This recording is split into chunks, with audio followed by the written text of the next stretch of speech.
جو سب سے اہم بات ہے وہ آئینی ترامیم کے حوالے سے ہے۔ میں یہ سمجھتا ہوں کہ، اور ہماری پارٹی یہ سمجھتی ہے کہ پورے پاکستان کے سامنے یہ بات روز روشن کی طرح آیا ہے کہ یہ جو آئینی ترامیم والا معاملہ ہے یہ صرف اور صرف پرسن اسپیسیفک ہے۔ یہ عمران خان صاحب کا ملٹری ٹرائل کرنے کے لیے، پاکستان تحریک انصاف کو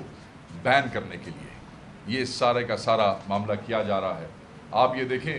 کہ ان آئینی ترامیم کے حوالے سے کون کون سی چیزیں جو ہے ان کو نشانہ بنایا جا رہا ہے۔ اس میں فنڈامنٹل رائٹس جو ہیں اس کو چھیڑا جا رہا ہے، اس میں پولیٹیکل پارٹیز، اور جیسے آپ دیکھتے ہیں کہ 63A جو ہے اس کو، آرٹیکل 8 کو، 199 کو، ان ساری چیزوں کو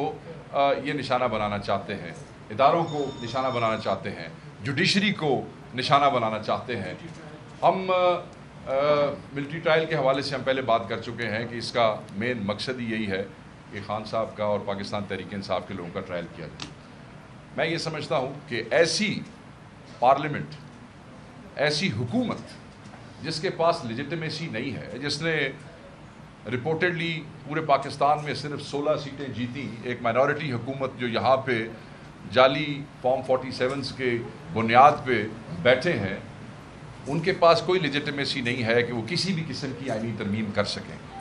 کسی بھی حوالے سے وہ اس قسم کی لیجسلیشن کر سکیں، اور یہ کسی طریقے سے ایکسیپٹیبل نہیں ہوگا۔ وہ لوگ جو جعلی ووٹوں کی بنیاد پہ آتے ہیں، کٹ پتلیاں ہوتے ہیں، وہ عوام کی بالادستی کے تحفظ نہیں کر سکتے ہیں، وہ آئین کا تحفظ نہیں کر سکتے ہیں۔ ان لوگوں کو پارلیمان میں بٹھایا اور لایا ہی ایک خاص مقصد کے لیے گیا ہے، اور وہ مقصد آپ کے سامنے رہا ہے جس پہ ہماری پارٹی وقتاً فوقتاً کھل کے بات کرتی رہی۔ پاکستان تحریک انصاف اس آئینی ترمیم کے سامنے وہ آخری دیوار ہوگی جس کو پار کیے بغیر یہ جو عدلیہ پہ حملہ ہے اس کو یہ انشور نہیں کر سکیں گے۔ پاکستان مسلم لیگ نون کے لیے یہ کوئی پہلی دفعہ نہیں ہے کہ انہوں نے عدلیہ پہ یا سپریم کورٹ پہ حملہ کیا، یہ پہلے بھی کر چکے ہیں، پیچھے چھپ کے پہلے باہر سے حملہ کیا، اس دفعہ یہ اندر سے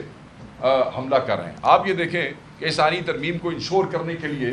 انہوں نے پوری دنیا کی پارلیمنٹس کی تاریخ میں بدترین مثال قائم، پارلیمنٹ کے اندر سے نقاب پوشوں نے گرفتار کیا، گرفتار لفظ شاید غلط ہے، ابڈکٹ کیا، اغوا کیا،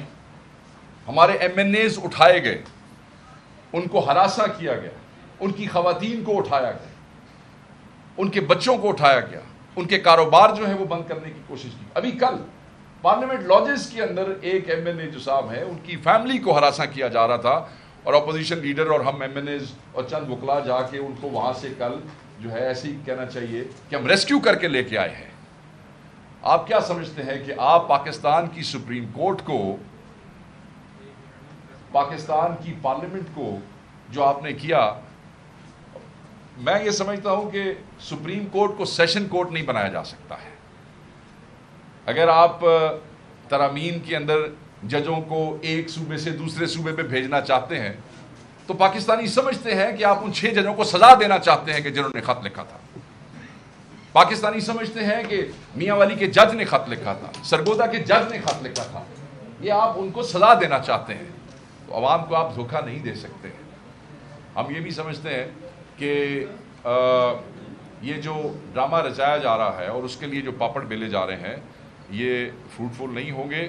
لوگ اس کو الاؤ نہیں کریں گے۔ ہم جو کھڑے ہیں ہم صرف یہ پی ٹی آئی کے لیے نہیں ہے، آئین کے تحفظ کے لیے کھڑے ہیں، اس کے لیے تمام پولیٹیکل پارٹیز کے حوالے سے کھڑے ہیں، اور ہر وہ کوشش ہم کریں گے جس سے پاکستان کے آئین کا تحفظ کریں گے اور ہم عدلیہ کے تحفظ کے لیے آخری حد تک جائیں گے۔ آج میں اس پہ بھی بات کرنا چاہوں گا کہ الیکشن کمیشن کا 8واں بے نتیجہ اجلاس مخصوص نشستوں کے حوالے سے نکلا ہے۔ جتنی ڈس آنیسٹی الیکشن کمیشن میں نظر آ رہی ہے اس کی مثال آج تک نہیں ملتی ہے۔ میں یہ سمجھتا ہوں کہ الیکشن کمیشن کو سپریم کورٹ کے فیصلوں کی روح سے اگر دیکھا جائے تو ان پہ آرٹیکل 6 بھی لگ سکتا ہے، اور لگانا چاہیے ریاست کو۔ ہم تو آلریڈی ڈیمانڈ کر چکے ہیں کہ چیف الیکشن کمشنر اور پورے الیکشن کمیشن کو ان کو مستعفی ہو جانا چاہیے۔ آپ یہ دیکھیں کہ بیٹ کے فیصلے سے لے کے 8 فروری کے الیکشن تک، اس کے بعد مخصوص نشستوں تک، اور پھر مخصوص نشستوں کے حوالے سے کس طریقے سے ری کاؤنٹنگز کے اندر ہمارے لوگوں کے ساتھ جو رویہ اپنایا گیا الیکشن کمیشن کے اندر، الیکشن کمیشن باقاعدہ طور پہ پارٹی بن گیا. اور میں یہ سمجھتا ہوں کہ آج جو انتشار ہے پاکستان کی سیاست میں، اس انتشار کا موجب بنیاد جو ہے وہ الیکشن کمیشن ہے. اسی لیے ہم دوبارہ آج ڈیمانڈ کرتے ہیں کہ چیف الیکشن کمیشنر اور تمام ممبران کو فوری مستعفی ہو جانا چاہیے اور ریاست کو انشور کرنا چاہیے، ورنہ عوام اپنا فیصلہ ضرور کریں گے، اور جب عوام فیصلہ کریں گے تو میرے خیال میں اس دن سے سب کو ڈرنا بھی چاہیے اور بچنا بھی چاہیے. ایک اور چیز جو بڑی امپورٹنٹ ہے اور میں سمجھتا ہوں کہ اس کا ذکر آج بہت ضروری ہے، اس کے بعد شبلی بھائی جو ہے وہ ایکسپلین کریں گے، اور وہ ہے کل کا احتجاج راول پنڈی. ہم جلسہ کرنا چاہتے تھے، مگر یہ ہمیشہ کی طرح چاہتے ہیں کہ ہمیں شہروں کے اندر جلسہ نہ کرنے دیا جائے، اور ہمیشہ اٹھا کے ہمیں ایسی جگہ پہ پھینکا جاتا ہے این او سیز دے کے، اور لوگوں کے سامنے ایک فیس سیونگ کی جاتی ہے کہ ہم نے ان کو این او سی دیا. این او سی دیتے ہیں، ساتھ راستے بند کرتے ہیں، ساتھ کنٹینر لگاتے ہیں، ساتھ ہر ضلع کے اندر ڈیٹینشن آرڈرز جو ہے وہ ایشو کرتے ہیں، ہمارے بندے گرفتار کیے جاتے ہیں، ہمارے راستے روکے جاتے ہیں، بندوں کو مارا جاتا ہے، اور پھر ان کے ساتھ وہ جو سیکورٹی برانچ ہے ایک رات پہلے جو ہے وہ ہر ضلع میں ہر جگہ پہ وہی بےہودگی اور بے شرمی جو ہے وہ کرتے ہیں جو ان کا شیوا رہا ہے. ٹائم جو ہے وہ ہمیں ایسا دیں گے کہ 2 بجے دنیا کا کیڑا جلسہ 2 بجے شروع ہو کے 5 بجے 6 بجے ختم ہو جاتا ہے، مگر یہ پش کرتے ہیں اور پھر پولیس انٹرفیئر کرتی رہتی ہے. میں یہ سمجھتا ہوں کہ سنجانی میں ہمارے ساتھ کیا ہوا، ہمارے ساتھ لاہور میں کیا ہوا، اور سنجانی میں تو آپ یہ دیکھیں کہ ہمارے قائد نے انتشار سے بچنے کے لیے، کسی بھی قسم کی بدامنی سے بچنے کے لیے، پاکستان کے نام پہ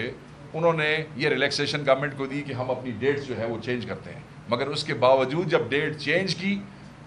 تو جو رویہ تھا مجھے آپ کو بتانے کی ضرورت نہیں ہے. سو اب ہم لیاقت باغ راول پنڈی کل احتجاج کر رہے ہیں. بہتر یہی ہوتا کہ یہ لیاقت باغ کا این او سی ایشو کر دیتے، نہیں کیا، کوئی ضرورت نہیں ہے. پاکستان تحریک انصاف کا ایک ایک ورکر، ایک ایک بچہ، بزرگ، خواتین، پورے چپے چپے سے پاکستان کے لیاقت باغ پہنچیں گے اور وہاں پہ احتجاج ریکارڈ کرائیں گے، احتجاج کریں گے، اپنی بھرپور طاقت کا مظاہرہ کریں گے. یہ ہمارا آئینی حق ہے، اور ہمارا آئینی حق زبردستی، طاقت سے، بدماشی سے ہم سے کوئی چھین نہیں سکتا ہے. اور یہ احتجاج عدلیہ کی آزادی، ان کے تحفظ، آئین کے تحفظ اور روز بڑھتی ہوئی مہنگائی کے حوالے سے ہے. میں نہیں سمجھتا کہ کوئی بھی پاکستانی جو ہے وہ اپنے گھر میں رہ سکے گا. سب مہنگائی کا شکار ہیں، اور ہم یہ سمجھتے ہیں کہ عدلیہ کی آزادی کے حوالے سے، جیسے میں نے پہلے آئینی ترامیم کی بات کی اور میں اس پہ بات ختم کروں گا، کہ جو بھی ملک لوٹنے والوں کو تحفظ دے گا وہ لوگوں کے لیے اتنا ہی قابل نفرت ہوگا جتنا ملک لوٹنے والے قابل نفرت ہیں. یہ وہ ٹولہ ہے جنہوں نے پہلے ملک کی معیشت کو تباہ کیا، پاکستان کی عوام کی دولت پہ ڈاکہ مارا، اور پھر انہوں نے پاکستانی عوام کے مینڈیٹ پہ ڈاکہ مارا ہے. یعنی کہ آپ ان لٹیروں کو جنہوں نے معیشت تباہ کی ان کا تحفظ تو کرتے رہے ہیں، اب آپ مینڈیٹ چوروں کو، جن کو آپ نے لا کے بٹھایا، ان کا تحفظ کر رہے ہیں. تو میں یہ تنبیہ کرنا چاہتا ہوں کہ عوام کے لیے آپ قابل نفرت ہو جائیں گے. لوگ آپ سے اس سے بھی زیادہ نفرت کریں گے جتنی لوگ ان چوروں سے کرتے ہیں.